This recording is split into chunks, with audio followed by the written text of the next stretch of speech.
en relación con una temática que ya nos toca y es bastante compleja. Lo que sucede es que muchas veces seguimos con la concepción del metaverso desde el juego, desde el avatar, pero tenemos que concebir que hay unas discusiones de fondo mucho más complejas en relación con el derecho y, por qué no también decirlo, con la economía. Así que empecemos hablando de bolsos. Este bolso que ustedes están viendo en pantalla es un Birkin. No sé si les sea conocido, pero estos bolsos tienen precios que oscilan, escuchen por favor, entre los $8.500, es decir, el más baratico que podemos conseguir es de casi 40 millones de pesos a día de hoy. E inclusive los más costosos podrían llegar hasta los $300.000, es decir, casi 1.400 millones. Y estos bolsos, que son diseñados por una compañía de lujo francesa que se llama Hermès, justamente tienen una línea de bolsos Birkin importantísima en nuestro mundo físico, en nuestro entorno analógico, que los llevó, entre otras estrategias, a registrar una marca tridimensional. La forma del bolso está protegida de manera exclusiva y excluyente a través de un signo distintivo protegido por propiedad intelectual. ¿Ok? ¿Y dónde entra el metaverso? Rothschild es un criptoartista, un artista que crea en el metaverso. Y él resolvió crear los que llamó Meta Birkin, los Meta Birkin, que son los que ustedes están viendo en este momento en la imagen. Y con el humor que caracteriza un poco al arte, pero también la crítica, él decía, vamos a tratar de emular esa ficción que nos están creando en el mundo real, decía él, en el mundo físico, a ver si podemos vender estos Meta Birkin a través de un NFT a precios similares a los que se vende el bolso físico. ¿Y qué sucedió? Lo que muchos ya esperábamos. Demanda de Hermès por infracción marcaria. Y lo más interesante, y en esto va la historia a día de hoy, tendremos que hacerle seguimiento, claro está, lo más interesante es que el artista también se defendió como esperábamos. Esto no es un bolso, señores, no es un bolso físico, ustedes no tienen propiedad intelectual sobre este bolso, esto es una obra artística. Y en ese sentido yo estoy amparado por el uso justo, el fair use, puede utilizar sin pedir permiso y sin pagar. Lo más interesante hasta aquí fue la última decisión que tuvimos en relación con una solicitud de desestimar la demanda que presentó el artista, porque el juez que dijo, no señor, es una obra sí, pero puede confundir al consumidor en relación con el origen empresarial. Usted está parasitando el prestigio ajeno de Hermès al utilizar el Meta Birkin. Hasta ahora no tenemos respuesta, pero ya esto nos empieza a mostrar la discusión vigente, porque algunos la han despachado, y me disculpan la expresión más fácil, claro que hay propiedad intelectual en el metaverso, claro que es una infracción marcaria. No es tan sencillo, y ya vamos a ver por qué. Vamos a empezar con un concepto elemental. No quiero aquí otra vez, y ya cuando vamos terminando esta extraordinaria escuela de verano, empezar con conceptos otra vez, pero sí quiero llamar la atención en el punto que nos va a permitir atar lo que viene. El metaverso es un espacio virtual, que lo que busca en últimas, y esto es lo que más se ha destacado del metaverso, es generar experiencias. Y esas experiencias se posibilitan precisamente porque se permite la interacción, porque se permite la interconexión. Pero llamo la atención en esto, mediante tecnología. Por eso algunos dicen, claro, el metaverso ya existe, otros dicen, no, el metaverso no ha llegado, tenemos algunas tecnologías que nos permiten introducirnos en este espacio virtual, pero apenas lo estamos desarrollando. Es más, no es un metaverso, son varios metaversos. Así que si nosotros partimos de este concepto en que lo más importante va a ser la interacción, podemos entonces, la etimología es preciosa, miren cómo las palabras son elocuentes. Metaverso, meta, palabra griega que significa más allá del universo. Pero el verso viene del latín vertere, miren qué hermosa definición, estar y moverse al mismo tiempo. Si yo estoy, pero al mismo tiempo me muevo, si tengo mis óculos y estoy sentado, pero en el metaverso estoy corriendo, indudablemente estamos hablando entonces de unas realidades paralelas. Y aquí se nos empezó a enredar aún más la cuestión. Porque en propiedad intelectual, nosotros ya hablábamos, un colega jocosamente decía que nosotros nos dedicábamos a la metafísica jurídica. Es decir, a hablar más allá de la vaquita toribia, el caballo Satanás, el caballo rayo. Hablamos aquí es de otro tipo de activos, de otro tipo de creaciones incorporales, inmateriales e intangibles, que ya de suyo constituían unas realidades paralelas. La dificultad aquí con el metaverso es que pasamos de dos realidades paralelas, que apenas estamos tratando de entender con la propiedad intelectual, a 4 realidades por lo menos distintas. Pasamos de una dicotomía a una tetratomía. En propiedad intelectual hablamos entonces de 2 realidades: el plano físico y el plano intelectual, el corpus mysticum, el corpus mechanicum, y me permito entonces la expresión. La obra, la patente o el invento patentado más bien, la marca, la creación intelectual como género, es el alma, es intangible y está plasmada en un soporte material en veces para poder existir. El libro con la portada y las páginas no es la obra literaria, es el soporte material en el que está la obra literaria. Precisamente la obra intangible es la que se protege por como creación intelectual por la vía de la propiedad intelectual. Y hace unos años ya tuvimos una primera discusión. ¿Y qué pasa con el entorno digital? ¿Qué vamos a hacer con Internet? Porque nos apareció un nuevo soporte, el soporte digital. Y luego de inmensas discusiones a nivel internacional logramos ponernos de acuerdo en que en ese entorno digital, en esa nueva realidad que implicaba el soporte material, también había propiedad intelectual. Y más o menos bien equiparamos algunos derechos, el de reproducción, el de comunicación pública había puesta a disposición, para poder entonces entender que también en relación con esos entornos en línea podíamos tener una propiedad especial sobre las creaciones. Pero si bien no hemos terminado de entenderlo ni de regularlo, aparece el metaverso, en donde encontramos una 4ª realidad paralela: la creación intelectual intangible, el soporte material que muchas veces necesitamos inclusive para entrar en el metaverso, el soporte digital, porque estamos hablando de un espacio digital, pero empiezan a aparecer los tokens no fungibles, los NFTs, Non-Fungible Tokens, que van a representar justamente ese activo digital en el metaverso. ¿Cómo se comercializaron los MetaBirkins? Con NFTs.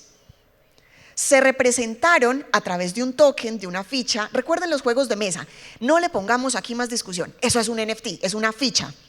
Es un archivo digital que representa otro archivo digital, que en este caso es la obra artística de Rothschild, el criptoartista. Y en este sentido, cuando encontramos entonces que empiezan a converger este tipo de mundos, aparecen estrategias de marketing interesantísimas como Coke Bite. La probaron. No sé si todavía está disponible en los supermercados. Coca-Cola creó la primera gaseosa para el metaverso.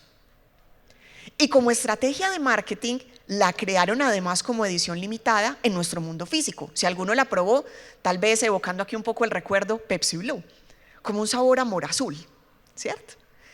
Y esta Coke Bite fue entonces una creación intelectual que tenía un soporte material en el mundo físico, pero además tenía un soporte digital en el metaverso y se comercializaba a través de NFTs. Miren que esto, aunque es metafísica, es más físico que muchas otras cosas. Estamos hablando de nuevas realidades, de realidades paralelas. Y esto está comportando dinero, porque es que por esa misma época de la Coke Bite, Adidas, en diciembre del año pasado, el aguinaldo para el metaverso, sacó una colección de piezas exclusivas. ¿Y saben cuánto pudo obtener por esa colección? Aproximadamente 29 millones de dólares por esos activos digitales únicos.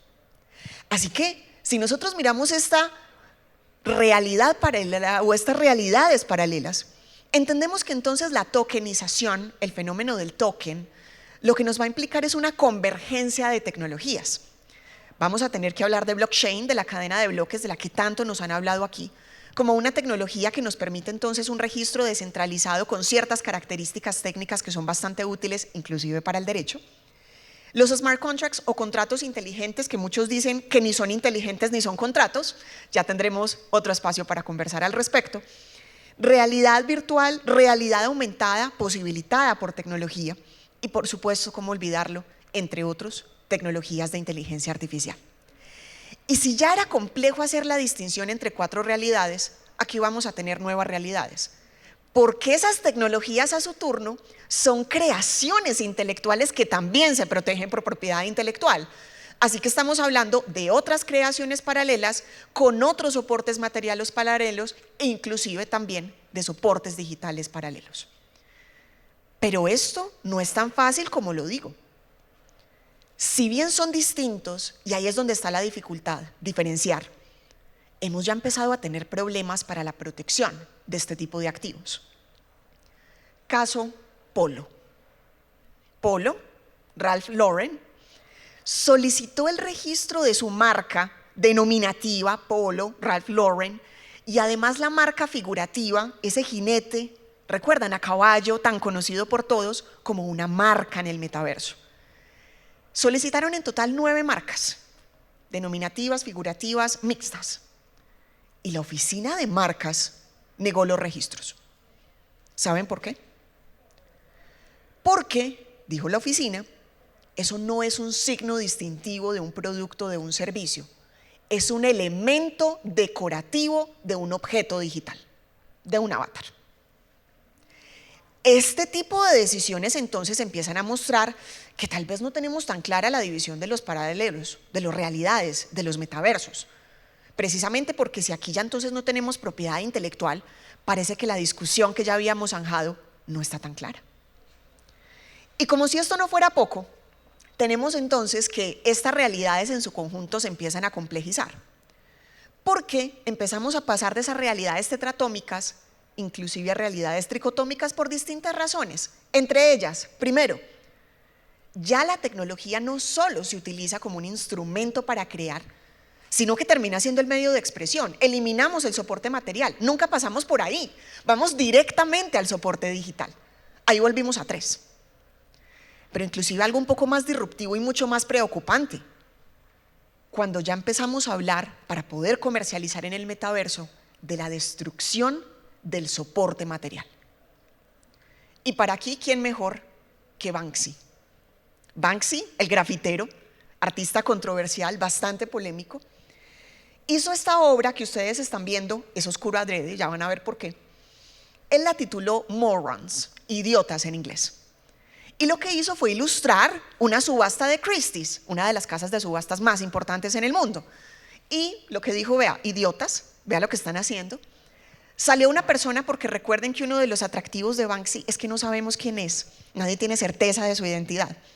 Entonces salió una persona que no sabemos quién es, al parecer Banksy se lo encargó y dijo, esta es una obra original de Banksy. Hay inquietudes sobre realidades paralelas, no lo dijo así, claro está, hay inquietudes sobre cuál es el original. Si la digitalización que hicimos para venderla como NFT o este que ustedes ven aquí que tengo a mi lado, para que no haya dudas, lo vamos entonces a quemar. Le prendió fuego y se quedó ahí parado mirándolo hasta que se consumió.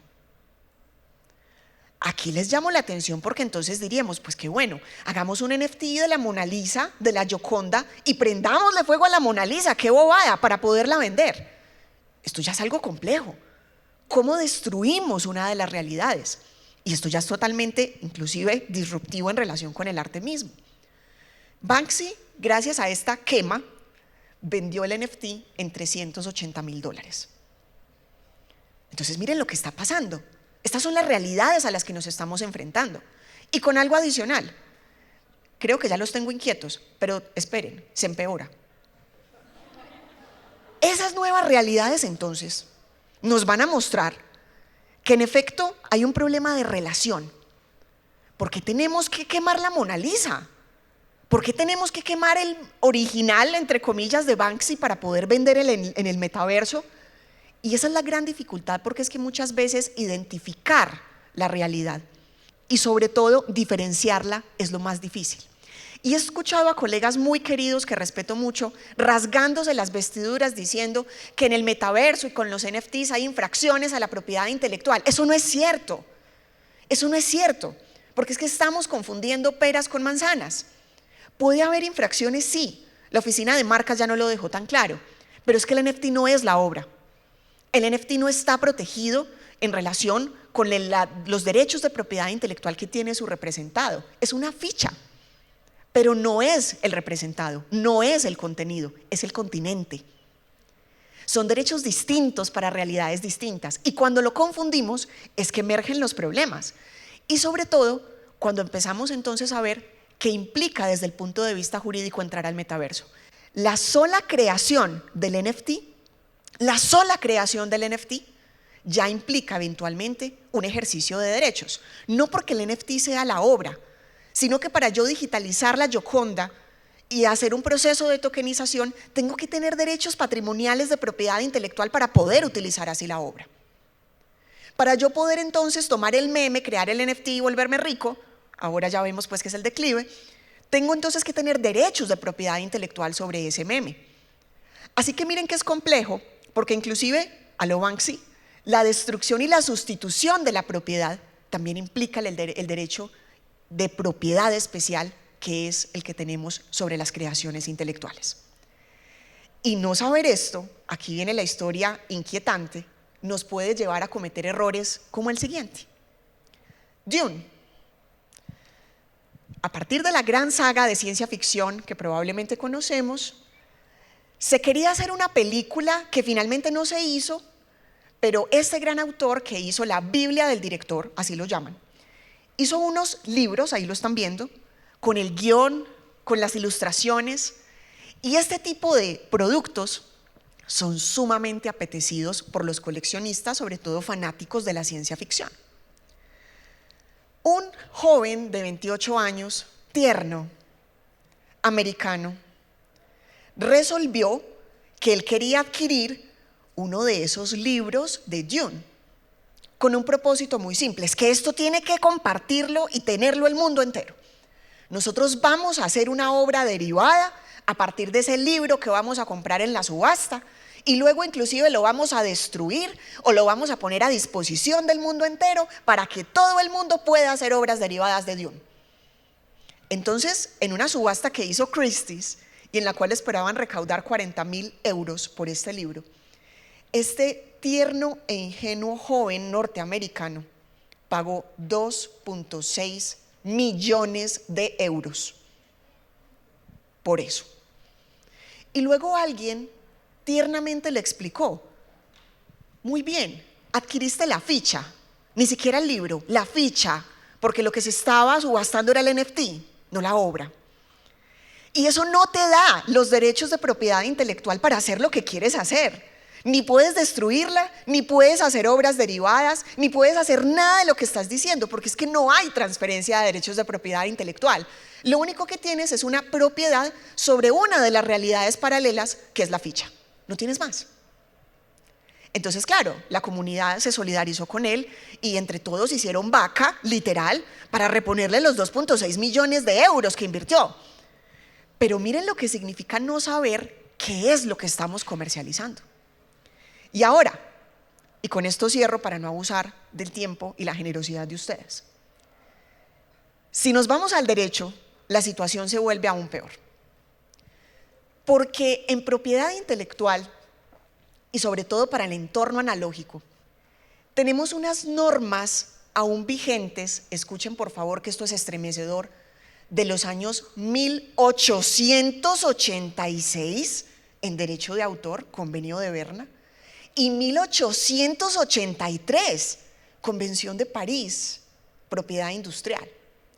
Por supuesto se ha ido implementando, se ha ido regulando, tenemos actualizaciones normativas, pero el fundamento es de esa época.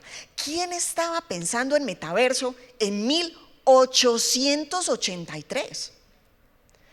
Y como si esto fuera poco, entonces decimos, bueno, llegó el entorno digital, apareció el software, llegó el internet, ¿qué vamos a hacer? Tranquilos. Luego de las discusiones internacionales llegamos entonces a la conclusión de que sí es aplicable, sí hay propiedad intelectual. Para efectos contractuales tenemos que tener entonces una cláusula expresa al respecto y decir que es también para el entorno digital. No hay problema, especificidad del contrato y aplicabilidad más o menos uniforme, así lo solucionamos. Pero ¿qué sucede en el metaverso? ¿Quién es el legislador del metaverso? Y lo más preocupante es que ya algunos han dicho, conclusión pragmática, es el programador, el desarrollador de software. Él es el nuevo legislador. Porque es que en los términos y condiciones que nadie lee, acepto, acepto, acepto, siguiente, siguiente, siguiente, ahí es donde está la nueva norma, la nueva ley privada, la nueva ley entre partes. Porque es que si ya es difícil ponernos de acuerdo, y en esto el doctor Néstor es el experto, ¿qué vamos a hacer entonces en temas de derecho internacional? ¿Dónde está la jurisdicción? ¿Dónde está la competencia? Ahora, si hablamos de una realidad, de un espacio digital totalmente distinto, ¿quién es el juez? Y lo veíamos en uno de los eventos que tuvimos aquí, si un avatar viola a otro, entonces ¿será que la persona física va a la cárcel? ¿Será que se comete un delito en el metaverso? ¿Será que el juez penal que tenemos aquí en la Alpujarra es el que va a fallar la cuestión? ¿Con fundamento en qué norma? Entonces miren que aquí ya esos términos y condiciones se terminan volviendo la ley.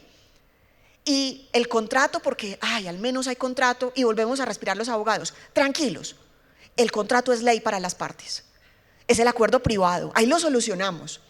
El problema del metaverso es que cuando utilizamos la tecnología de los contratos inteligentes muchas veces no hay contrato. Si yo hago un contrato, y el código admite todo, en donde digo que me obligo a amar eternamente a mi pareja, esa es una obligación imposible de cumplir. Y si yo dejo de amarlo, entonces ¿qué? ¿Me va a ejecutar y me va a obligar a amarlo eternamente porque yo suscribí un contrato? Si no se cumplen las formalidades de transferencia, entonces ¿será que sí tenemos? Y la respuesta en propiedad intelectual es clara, no, no hay transferencia de derechos. Entonces ¿qué hay? Lo que hay en el fondo es un código que busca automatizar y sistematizar procesos, pero que en el fondo muchas veces ni siquiera es un contrato. Y esto termina siendo mucho más preocupante cuando vemos que ya hay obsolescencia, no solamente tecnológica, sino también legislativa. Hemos ya tratado en nuestro país de regular varias veces la cuestión de los criptoactivos, mal llamados criptomonedas. Y cuando avanza un poquito en los debates del Congreso, ya se quedó obsoleta la ley, ya no es así como funcionan estos criptoactivos. Entonces, ¿cómo lo vamos a regular? Por eso algunos dicen, bueno, esto ya está resuelto, no nos enredemos, no hay que reinventar la rueda. El caballo Satanás y la vaquita Toribia tienen la respuesta. El Código Civil Decimonónico ya reguló las bases. Regulémoslo así de esa misma manera y ya está. Otros dicen, no, vemos vacíos, tal vez nos tenemos que adaptar. Tenemos que hacer un esfuerzo adicional, así como lo hicimos en su momento en Internet, pero algunos de una manera un poco simplista dicen, es lo mismo que Internet, esto es un Internet 3.0 y ya está. Y hay otros que ya están proponiendo una nueva revolución. Hagamos un Big Bang jurídico. ¿Cuál propiedad intelectual? Pensemos en otra cosa. Esa es la discusión del momento y esas son las realidades a las que verdaderamente nos estamos enfrentando. Más allá del óculo, más allá del desarrollo tecnológico, la gran cuestión aquí es, justamente la propiedad intelectual sí tiene cabida en el metaverso. Y no estoy hablando solo del dispositivo, estoy hablando de la interacción de las realidades paralelas. Y cuando estoy diciendo esto no quiero decir que sí o que no, esa es justamente la discusión. Son posturas encontradas y esa es la discusión jurídica de fondo que todos tenemos que dar. Muchas gracias.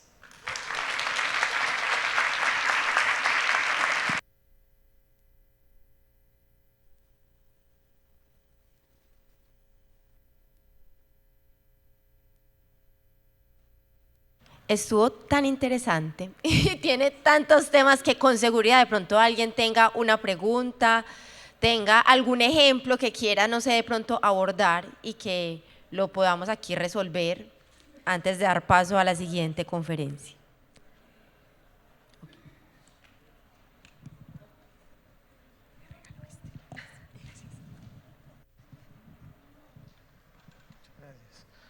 Doctora María Alejandra, primero felicitarla, muy interesante. Me asalta de pronto una inquietud frente a lo que dices y es sobre los signos distintivos, específicamente sobre lo que acá llamamos la enseña comercial.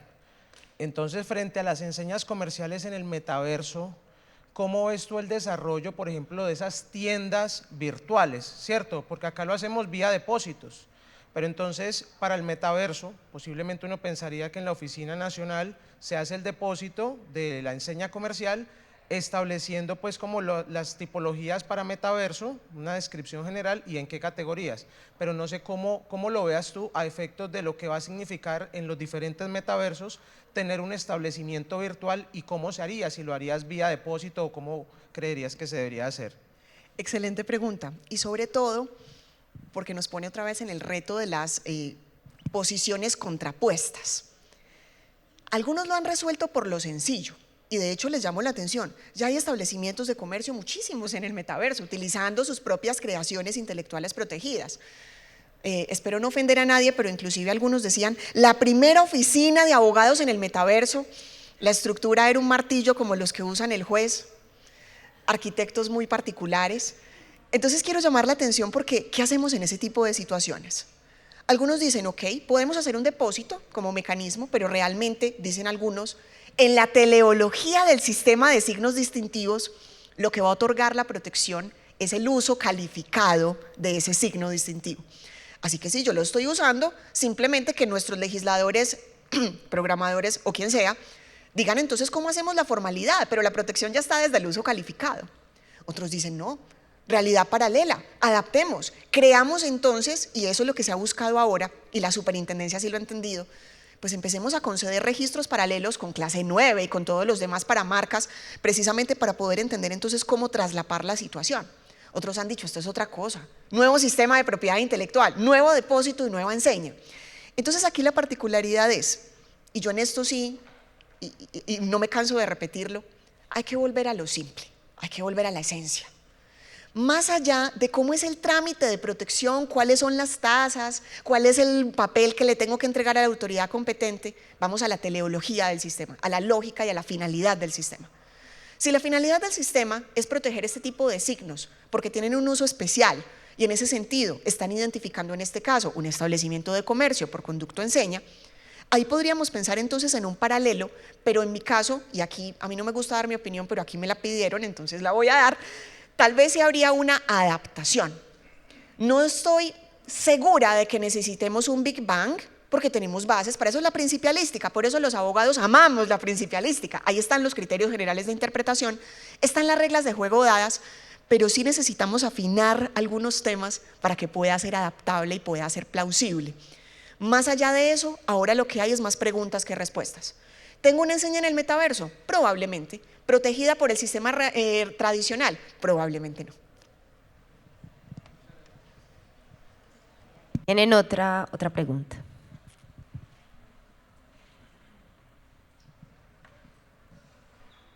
Gracias, María. Como siempre, un gusto escucharte y aprender. Tengo dos preguntas. Una, el reto para nosotros como universidades desde los programas de Derecho, desde nuestras facultades de Derecho. ¿Qué tanto estamos, digamos, adelantando o estamos muy atrasados en los pensum, en los currículos? O sea, ¿cuál es el reto ahí? Me gustaría tu posición. Y segundo, que nos contaras entonces, luego de esos ejemplos y eso que nos mostraste, ¿qué países entonces están más adelantados que nosotros y a quienes les podemos aprender? Fabulosa, Clau, las preguntas como siempre. Entonces llamo la atención en lo siguiente. Y lo debo decir con orgullo, y aquí no estoy haciendo publicidad política pagada, sino que es una respuesta sincera. La Universidad Pontificia Bolivariana es pionera en propiedad intelectual y derecho tecnológico. Hay muchas instituciones que a día de hoy no tienen estos temas en sus planes de estudio. Hay muchos estudiantes que nos llegan a los programas de posgrado sin saber qué es una marca. Jamás escucharon en su vida hablar inclusive de qué es blockchain o smart contract.